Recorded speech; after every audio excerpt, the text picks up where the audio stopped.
Okay, I want to, welcome everybody and start the first case, and just want to introduce everybody. You have myself, Dr. Sharma, and I have Joe Sweeny as our operators. Then we have the interventional fellow. We have the largest intervention fellowship program, about 12 interventional fellows, and they are here also to show you, and the entire Cath lab staff is in the back. So case number 1, you have AA, who is a 52-year-old male, who actually presented with, chest discomfort. He had a cath at an outside hospital, actually in another state, though he has been a Mount Sinai patient for many years. He is known to have ischemic cardiomyopathy and multiple PCIs here as well as at the outside state. And the recent cath had shown that he had a EF about 20, 3-vessel disease including left main disease, and there he was referred for bypass, and he said, no, I do not want bypass, came to Mount Sinai as the evaluation for transplant. So transplant team saw him since he was 52. They still presented to us saying that is there something we can do rather than him going for transplant straight away, mainly because all 3 territories were viable when he had an MPI. He already has an AICD. Risk factors include diabetes, hypertension, hyperlipidemia, good medical therapy, as you see there. And if you go to the angiogram, if you see, this is his EF. Wow. And right coronary artery actually had disease which had been taken care, and this is the left main that we have, which is essentially distal left main, maybe I would say 30-50, but you would see LAD, the previous stent of the LAD, which is mid to distal, has restenosis. There is a restenosis of the diagonal, which was a large size diagonal. The stent has restenose. But now you see ostial circ being involved with a large size OM1 and the entire circ. This is where we are. So the morning theme is the left main, and we had 3 left main cases of varying lesion morphology and patient characteristics. So we start with this case with the poor ejection fraction, and rightly so. We can see Dr. Kini has already done the Impeller. So tell us, we have this amazing panel, and obviously you want to this just is show a the very, IVUS also? very high risk case. Yeah. You can show the IVUS by the side. Show us what you're IVUS, planning and what you are, and we'll get we the can panel show the IVUS So we just did the IVUS. If you can see, this was just the distal left main to ostial LAD. You can see the IVUS frame there. Can you show it up? Not yet. Yeah, It stand would by. be also helpful if we see one more view of this, Dr. Kini. Of LAD in other view or no? Yeah, Yeah. right here. Except now we just have the IVUS. Yeah. Show us the angio. Yeah. Yep. Good. Okay. Okay. Good.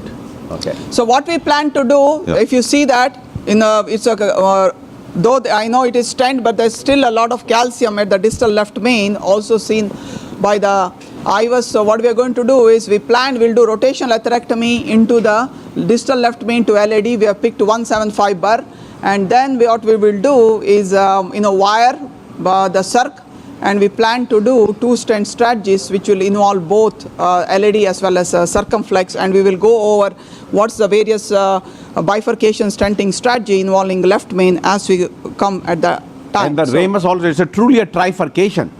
The ramus also we need to address separately. That's where I was focusing on, because I see it really looks like there's a very, very large ramus or first diagonal there that looks also to be involved. We have this amazing panel here. I see John LaSala here sort of looking up, wanting to already make a point about perhaps hemodynamic support and technique, what have you.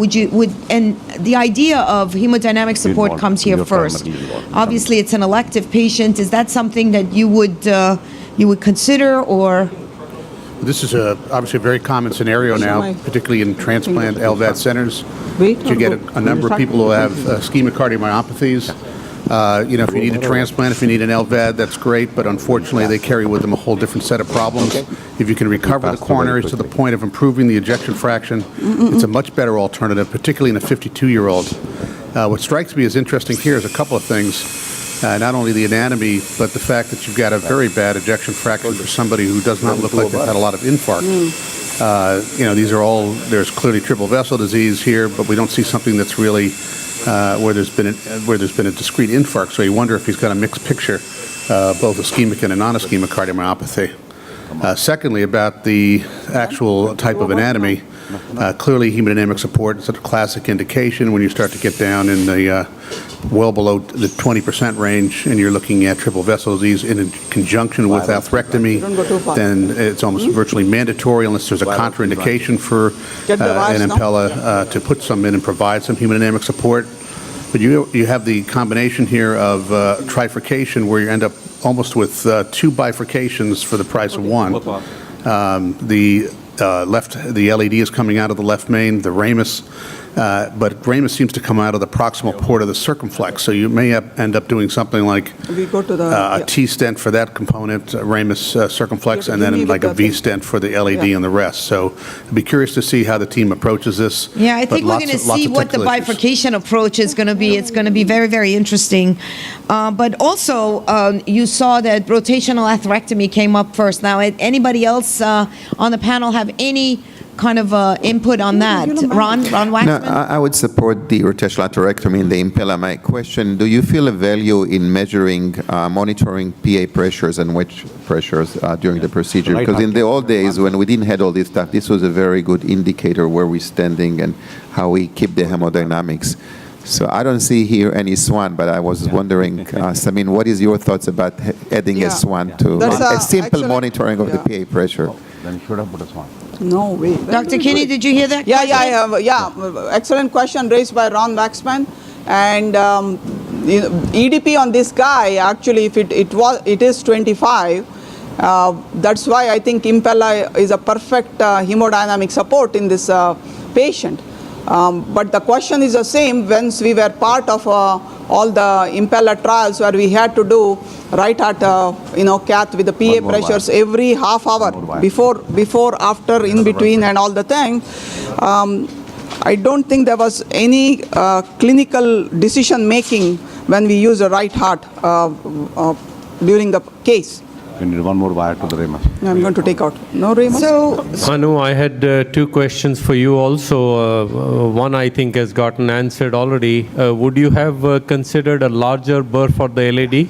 No, that's what we just discussed, that when we went over this case, that we thought 175 burr, and once we saw the IVUS, you saw that was tight. That was actually in the ostium as was further. We said, okay, let's stick to 175. But then if you see, the burr actually, just with one pass, we were able to do that we probably should have gone with the straight to a burr.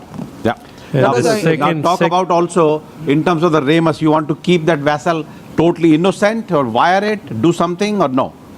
So I think this is You can ask a question to the panel, but I will say I would want to leave it alone. what we're seeing, first of all, is that there are 3 wires, and so we're seeing that you're protecting pretty much everything.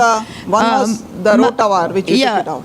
But I see them. One is a rota wire, one down the circ, one in the LED now. So we are using a flex tome to the it looks like you're... Good, go up. That's a... 3 or 3.5? This is a 3 to 5. Okay.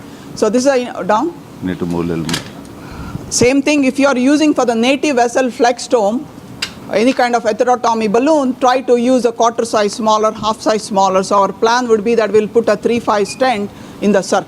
And ask the panel that if anybody will put a wire into the ramus. Yeah, so that was my question. I think that's the important question in day-to-day life. We have Marie-Claude Maurice here, who's going to actually give us the left main bifurcation talk in a very short while. What do you think about the technique so far? What do you think about the wiring of the ramus and the strategy here? Take a picture. It's a very interesting and complex, and we must congratulate the team to do it live, because it will be very educative. But yes, when there is 3 large branches like that, so the safe size is to protect all of them for us. Okay. What's the balloon you have now? So what's your plan, Dr. Kini? Tell us how you decided how to treat this. You saw the flex tome of the circ looks good. Very good. The so-called ramus so far looks good. I personally would not wire that ramus, but I all definitely depends. will wire the ramus. Okay. It costs you just a wire. Yeah. Yeah. And the ramus looks large. Yeah. And there's some disease in that ostium of that ramus. Yeah. I think the argument of the wiring is, remember one editorial by Colombo, because one of the studies showed 18% side branch closure and they didn't use the wire. What I also believe that even if you don't intervene, just having a wire change the angle favorably, which has been shown by some publications, and that clearly use that a it flex make tone it there. favorable in terms of stenting and less, even if you don't have to intervene. So, Dr. That Kini, I still see that your burring maybe not have been enough, Yeah. So right? I think very interesting. So what we are going to do is use the same flex tome and go back there and open that area. We'll use a flex tome 3.25 right now. You know to what the happens with the angiogram which they showed earlier was from a patient who was, when presented originally outside, vessels looked small. But today, when we saw it today, when the decision of 1.75, we already, because you discussed these cases beforehand, the clearly was, it could have taken even 2.15 bar using the 8 French guide. Because for 2.15, you need an 8 French guide. Is the blood pressure okay? Does Yeah, so far we Impeller are running support at you 100. during those Please interventions? Yep, with that impeller. Show the hemodynamic, please, if you can. That gives you peace of mind when you use the impeller. You don't have to worry so much. Any specific disadvantage of putting a wire in ramus, or it's just No, making the things most complex? important is having 3 wires at a given time, risk of thrombosis, thrombus formation go up. That's the only disadvantage. What size is this flex tome? 325, the one we use in the 325. circ. Yeah, now it opened up a little bit. Little A bit little, but waste. still Yeah, see still a there is little a waste. waste there. Yeah, at the place where there was most calcification. Now it Then we opened opened up, no? You want to go with the angioscope? No, it opened up now. I know it's very rare complications, but I've seen it at least once when you're using the flextome Go up here. and you have multiple wires. You can cut one of the wires on the side branch, or at least shave some of the polymer coating on the wire. So I think, again, that's something that Would you put a wire? But what is your opinion? my opinion was like you. I mean, I don't think that the Ramos right now does not need a wire at this point. I'm No. afraid that if you put too many wires and you manipulate, you can What did you say? cause some damage to the polymer or some. So Ron is in agreement with you, Anu. Good. Yeah, no. He agrees with you. Ostium. Dr. Sharma wants a wire. Yeah. I would have put a wire. Go. I don't know how many people on the panel here would Dr. put a Behel wire. wants to put a wire. Marie-Claude would put a wire. Carlo DeMario would put a wire. All these people want to put a wire with Dr. Sharma. Ooh. Let's see. Let's see what happens. Down. So, what is your strategy? 2 stent, 1 stent. How Let's are you see the final deciding? picture. Good, Yeah, no? yeah. Are you gonna? Take a picture. Are you gonna No, show us? this will now. 1 second. This angiogram will decide. I think Nice. we have done good atherectomy, atherectomy, and we are ready for a stenting strategy. And the Initial- Ramos looks compromised somewhat now. I think our plan was to have two stents. Same, we will do a stent into the circ and stent into the left main to LAD using a mini crush technique. But what I want to show at this time is the app that we have developed here in Mount Sinai, using all the various bifurcation techniques. It was started last year, but 2 fellows especially helped me to develop this app. If you can quickly show the app and show the fellow there. Showing there. This is Samit Bateja, who not only has a cardiology and interventional will be becoming an interventional cardiology fellow next year, but more important, he has a lot of interest and training in IT also. So that is why I think we were able to develop the app. Samit, start going through the. I know these younger generation are very Yeah. smart on the computers. They're all Okay. So there we are. This is how you're going to because see. they're texting all the time. So you will see bifurcate. It is essentially saying aiding how to take care of a bifurcation lesion. Keep going next. Okay, take us through the app. So Mount Sinai App Lab will be helping us to get it go live with the Apple Store. So that's how it's going to be. So you have B again standing for bifurcation. If you see the logo also looks nice with the coronary artery and it's a LED diagonal. So bifurcate. Go next. So this is a disclaimer, essentially saying it is a tool to tell you don't later on blame the people who made the app since the patient crashed on That's you. a good disclaimer, Yeah. right up front. Yeah. Okay, and buy a lawyer. essentially you'll have two. Are you dealing with left main or you're not dealing with left main? And then you have a home button. Go to the home button. And when you press the home button, what you will see is this is called the glossary, where go to the first one, the description of entire bifurcation, the various techniques of the balloon selection, wire selection, how will you deal with the complications will be there in the glossary. Also there will be a hyperlink when you're doing the case that you're going through the steps and suddenly there is a problem, there's a hyperlink connected to the glossary, so you'll know this is how you have to do it. So now go to the next, this is the example of the glossaries here. How did we classify? And now go back to left main. What is that bifurcation next? Who is that? Yeah, press that. This is the app team. That's a good team. So okay, left main shows the left main now. So this is the Medina classification. So we would consider here 111 because distal left main did have a 50% lesion.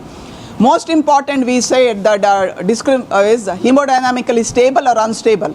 Because many times we are facing patients who are acutely, hemodynamically unstable, or patients coming, acute MI, we do see couple of times left main disease. If it's hemodynamically unstable patient, we have a different strategy where you can use either SKS or V-stenting, that you will do the case in a couple of minutes and come out. In hemodynamically stable patient like this, the various technique that you can opt.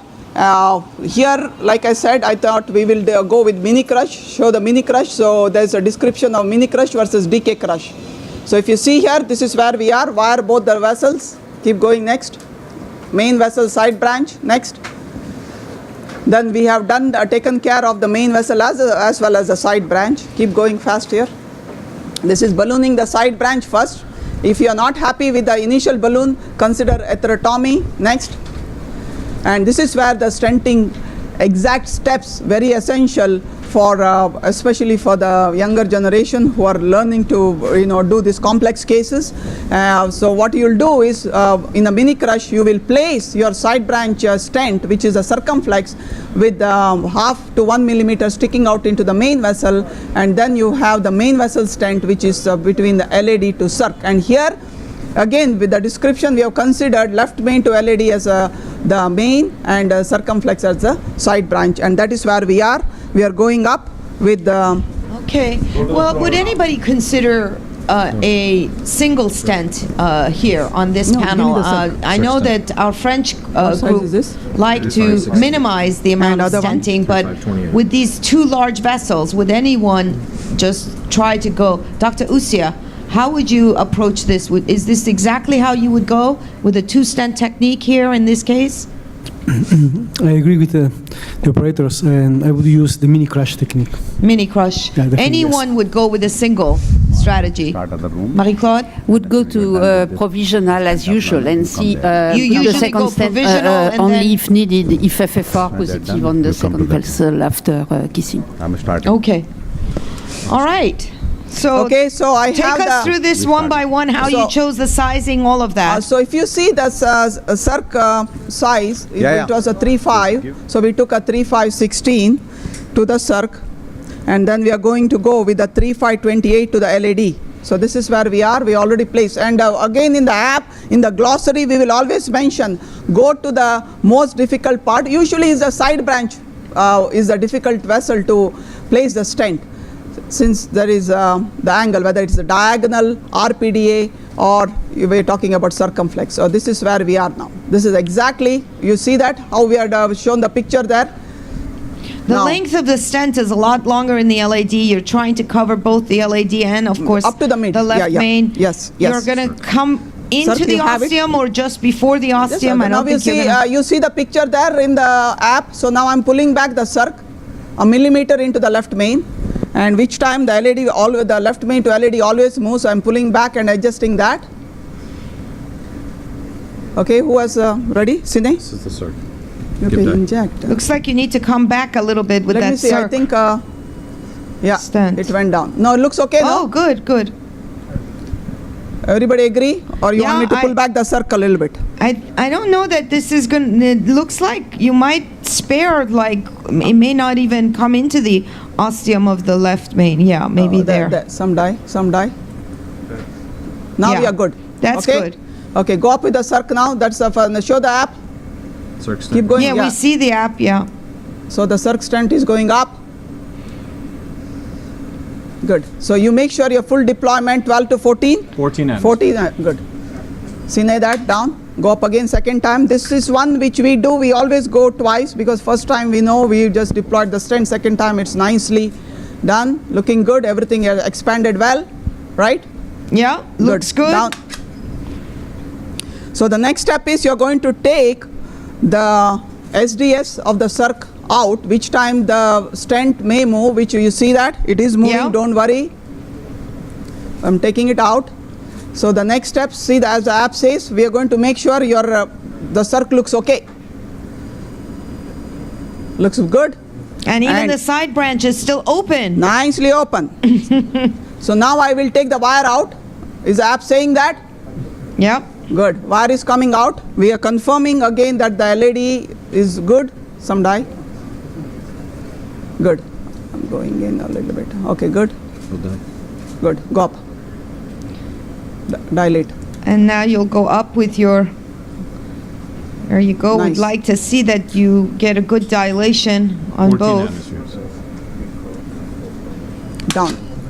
Go up again. So now what I have, if you see, I have the fielder wire which was in the side branch in the guide. So I will take out the balloon of the LED into the guide, then we rewire. And wire the circ. Yeah. Now this is where again an important step which is coming out more and more, that the proximal optimization technique, what should be considered in every bifurcation, that even before you think of the kissing balloon. The main reason being, if you see the left main almost 5.0 and we have put a 3.5 stent. Yeah. So I may have a difficulty in wiring the side branch. Let's see. In that case, we may have to consider a pot first. Essentially, what pot will do is optimize the proximal part of the stent so To that it will allow be you to easier get for into the circ, right. subsequent wires and balloons to get when you're into the side branch. So that's another thing that we have mentioned there, though we have not made it a mandatory that every case you have to do a pot. Try to wire it first. If it does not go, then you consider pot of the side branch. So let's see how you wire that circ. Yeah, I'm just taking out the two balloons out. Yeah, and the advantage of the pot also Clean here. is to Yes. avoid, as you were saying, it's a 3.5 stent in a 5.0 in a Exactly. 5.0 Good. left main, Go. so the Good. wire can go outside. So the advantage of the pot Ready? Exactly. is that you so oppose your stent. very important not to be behind, right? You want to be through the stent. Looks nice. Really, really good. But we So we'll obviously still try need to wire. kiss. And once we wire, it's very important, especially when you are doing left main, that for your side branch, your side branch balloon has to be an NC balloon.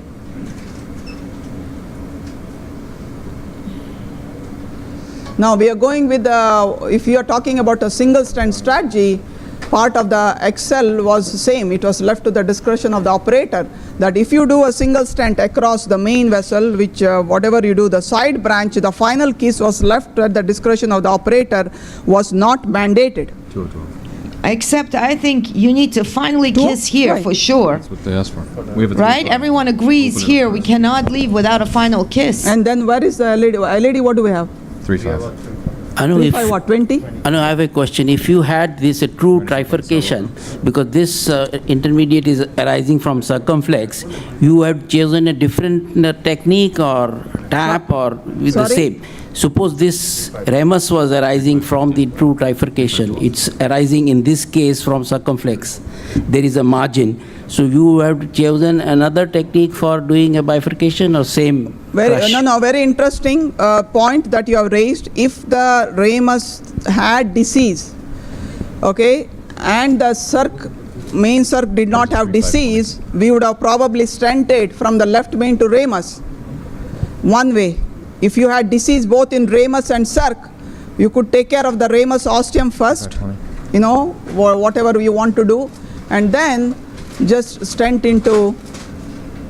Okay, now you see this is a NC balloon which actually went in. Yeah.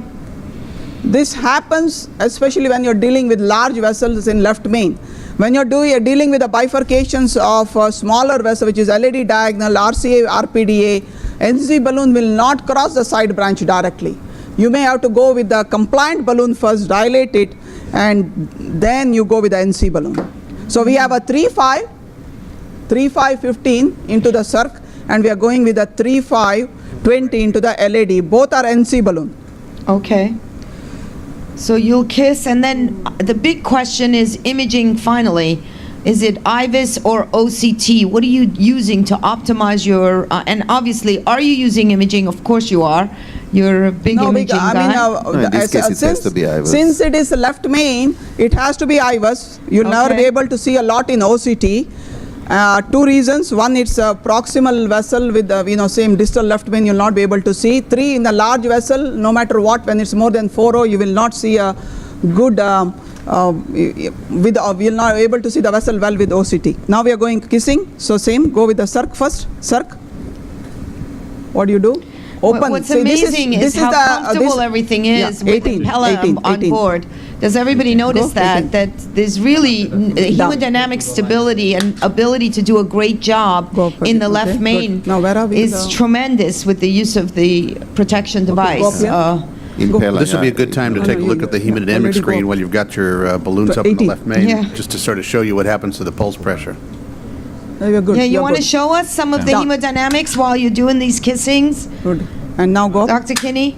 You can show. Yeah. No, now kiss, now kiss. And when during the kiss, we'll see what's going on with the hemodynamics. Down. And what happens to now, the ramus? It's going. If you see that since we had 3.5, the circ balloon moved down.